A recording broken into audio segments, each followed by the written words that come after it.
तो जब उन्होंने ये कहा तो फिर अल्टीमेटली एक तरह से उन्होंने इसका इनडायरेक्ट मतलब ये था भाई हम इसको नहीं कर सकते ठीक। हाँ वो तो मतलब है, इनडायरेक्ट एक डिप्लोमेटिक में उनको कहने का मतलब था जी। तो हमने फिर ये फैसला किया कि साहब हम अगर मरना ही है तो नई कंट्री में आए हैं अभी, तो हम अपने मुल्क में जाते हैं, कोई पाठ पूजा करेंगे, कोई और ट्रीटमेंट लेंगे आयुर्वेदिक या होम्योपैथिक, तो उससे ठीक होगा। नहीं, एक चीज़ मैं जानना चाहूँगा जी हाँ, कि वो जो दवाई जब आपने लेना शुरू की तो उसके पश्चात आपको ऐसा लगने लगा कि वास्तव में थोड़ा सा आपकी हार्ट बीट है वो जो इतनी फास्ट है वो कम हुई है, टेम्पररी मेजर था जी। उसका मकसद ये होता था कि जैसे मेरा 150 या 160 कभी चला जाता था तो उसके खाने से वो 120 पे आ जाता था या 110 पे आ जाता था, बट वो जब तक दवाई का असर खत्म होता था फिर वो बढ़ जाता था। मतलब इट वाज ऑन, जैसे आप सिर दर्द होता है तो पैनाडोल खा लेते हैं, लेकिन सिर दर्द की जो रियल प्रॉब्लम है, अगर किसी के यहाँ पर ट्यूमर है तो पैनाडोल तो ठीक नहीं करेगी ना, पैनाडोल तो आपको टेम्पररी रिलीफ दे देगी। तो वो हमें उन्होंने पैनाडोल के रूप में दिया जो हमारा हार्ट रेट को रिड्यूस कर देगा। जी जी जी।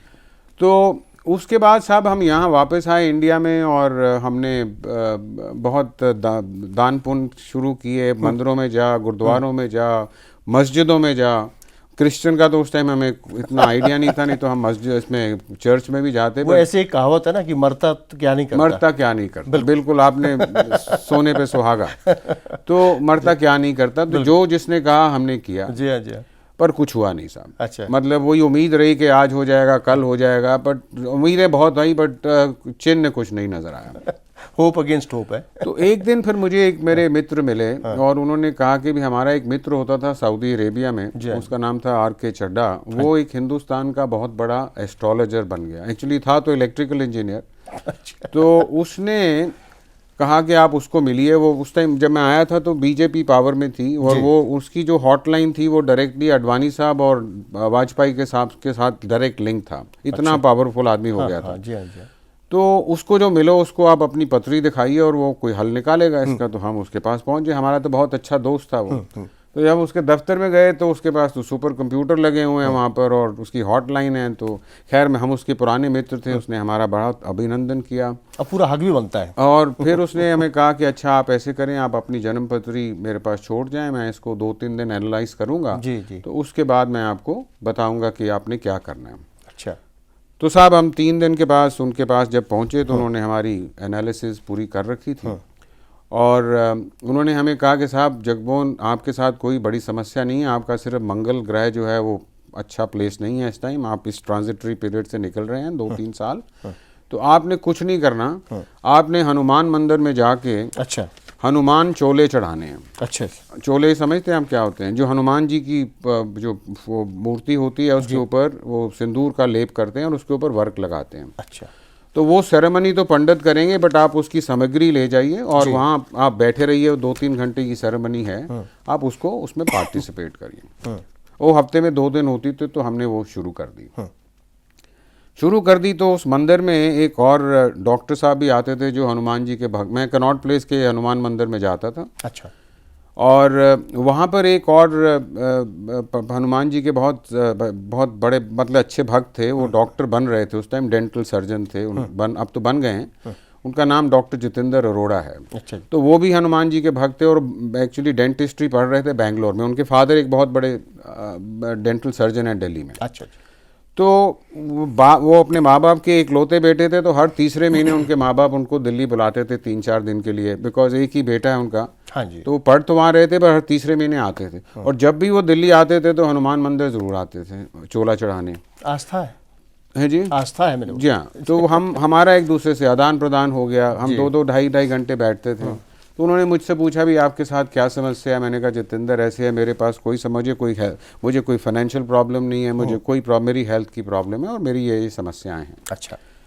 तो पहले तो उन्होंने सुना मेरे से, फिर दूसरी दफ़ा आए, तीसरी दफ़ा आए, मैंने कहने लगे क्या हाल है। मैंने कहा अभी तो वैसे ही है। मैं थोड़ा छोटा कंडेंस कर रहा हूँ क्योंकि समय का अभाव है। जी। तो उन्होंने फिर मेरे से एक चीज़ शेयर की कि भाई ऐसे हैं, हम लोग सब पढ़े लिखे लोग हैं, हम इस चीज़ में विश्वास नहीं रखते, लेकिन मैं आपको एक ऐसा दृष्टांत बताऊंगा जो मेरी फैमिली के साथ हुआ है। जी। तो उसने मुझे पहले वार्न किया कि तू भी पढ़ा लिखा आदमी है, लेकिन जो मैं तुझे कहूँगा इससे सुन के इधर से मत निकाल दियो, बिकॉज ये मेरी फैमिली में घटित हुआ है।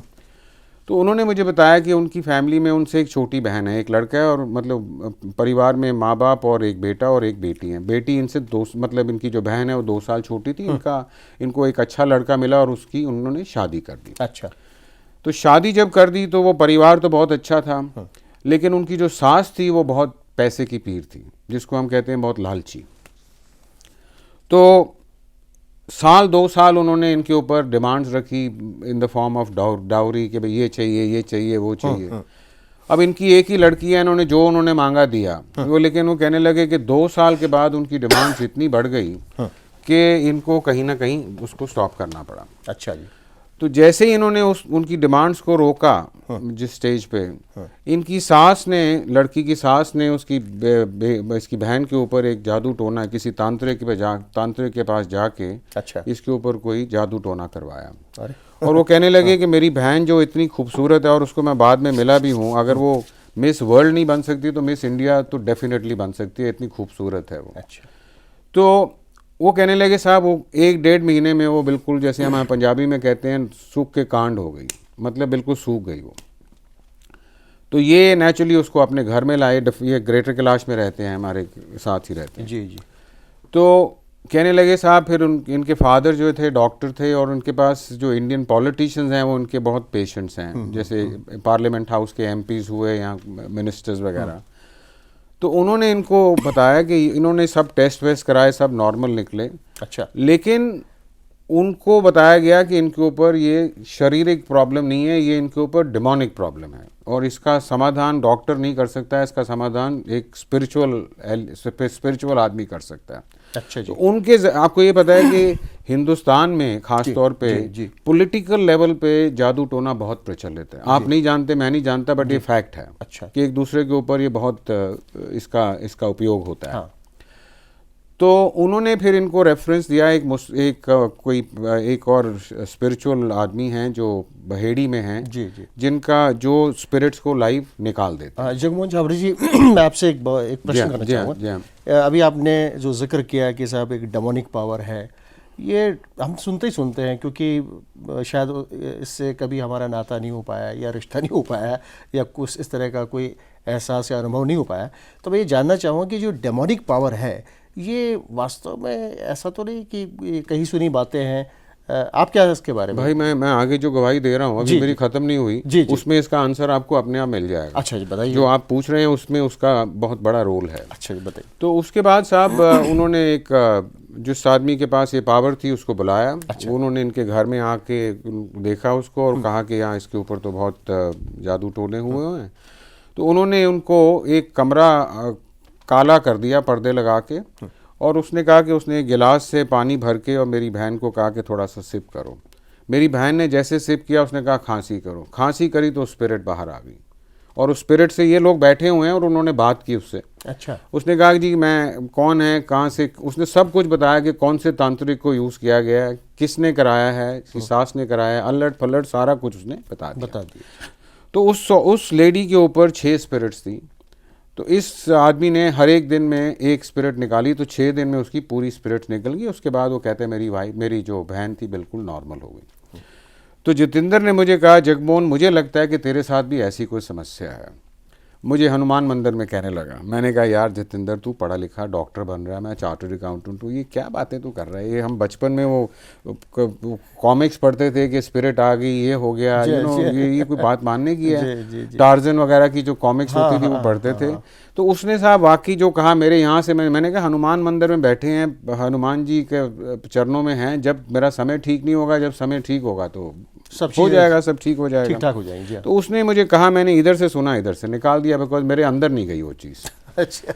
लेकिन थोड़े दिन के बाद मुझे याद है अच्छी तरह कि वो फिर चला गया बेंगलोर, फिर वापस आया। तो एक दिन जब वो मंदिर आया, हम गए, तो ये पहले मेरी वेट कर रहा था, और इत्तेफाक से उस दिन मेरे साथ मेरा बेटा भी था बड़ा।